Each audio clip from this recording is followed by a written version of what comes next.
അങ്ങനെ അവസരം കൊടുത്ത് അവരെ കൊണ്ടുവന്നതിൽ ഒരു മുഖ്യ പങ്ക് വഹിച്ചത് നിലവിലെ പ്രതിപക്ഷ നേതാവാണ്.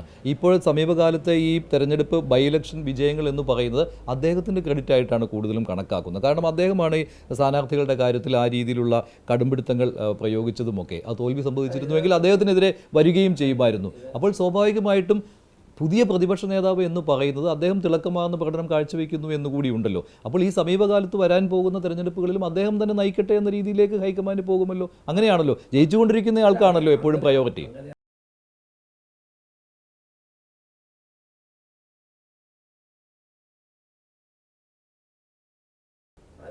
ഈ ഹൈക്കമാൻഡ് ഏത് തീരുമാനം എടുക്കുമെന്ന് എപ്പോഴും പറയുമ്പോഴും ഈ ഹൈക്കമാൻഡാണ് ഈ പൊല്ലാപ്പ് ഉണ്ടാക്കിയത്. അതുകൊണ്ടാണല്ലോ 4 വർഷവും താങ്കൾക്ക് ഒരു പിണക്കവും എനിക്കില്ലാതെ ഞാൻ പാർട്ടിയിൽ എൻ്റെ പ്രവർത്തനവുമായി മുന്നോട്ട് പോയല്ലോ എന്ന് പറയേണ്ടി വന്നത്. മറ്റൊരാളായിരുന്നുവെങ്കിൽ മറ്റൊരു രീതിയിലായിരിക്കും പ്രതികരിച്ചേനെ എന്ന്. അപ്പോൾ അവിടെ ഹൈക്കമാൻഡിനോട് തെറ്റുപറ്റിയത് കൊണ്ടല്ലേ 2021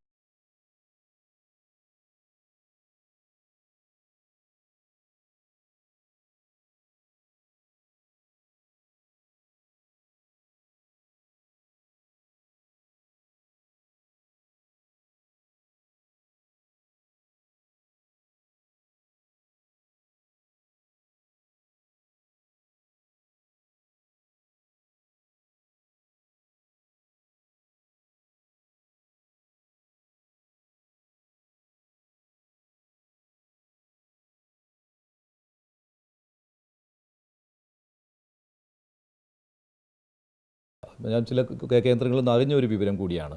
താങ്കൾക്ക് വേണമെങ്കിൽ മുഖ്യമന്ത്രി ആകണമായിരുന്നുവെങ്കിൽ 2014 തന്നെ മുഖ്യമന്ത്രി ആകാമായിരുന്നു. അല്ല, ആണോ ഇല്ലയോ എന്നുള്ളതാണ്. കാരണം അതൊരു രാഷ്ട്രീയ കേരളത്തിൽ അവിടെയും ഇവിടെയും പറഞ്ഞു കേൾക്കുന്ന ഒരു കാര്യമാണ് കേട്ടോ. അപ്പോൾ താങ്കൾ നിഷേധിക്കുന്നില്ല ഇത്? ഞാൻ ഒന്നുകൂടെ വ്യക്തമായിട്ട് പറയാം. കാരണം 2011 ഉമ്മൻചാണ്ടി മുഖ്യമന്ത്രിയായി അധികാരമേൽക്കുമ്പോൾ അവിടെ ഒരു 2014 അവിടെ ഒരു അധികാരമാറ്റം ഉണ്ടാകാം എന്നുള്ള ഒരു വാക്കാൽ ധാരണയുണ്ടായിരുന്നു. അല്ല, ഇല്ലെങ്കിൽ ഇല്ലെന്ന് പറയാമല്ലോ.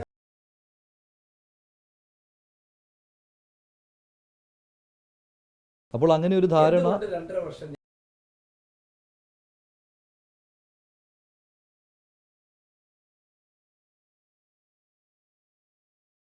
അല്ല, അത് ഉമ്മൻചാണ്ടിയും താങ്കളും തമ്മിൽ മാത്രം നടന്ന ഒരു ആശയവിനിമയമാണോ? ശരി, അപ്പോൾ എന്തായാലും താങ്കൾ ആ 10 വർഷം മുമ്പേ മുഖ്യമന്ത്രി ആകാമായിരുന്നു എന്നുള്ള കാര്യം നിഷേധിക്കുന്നില്ല.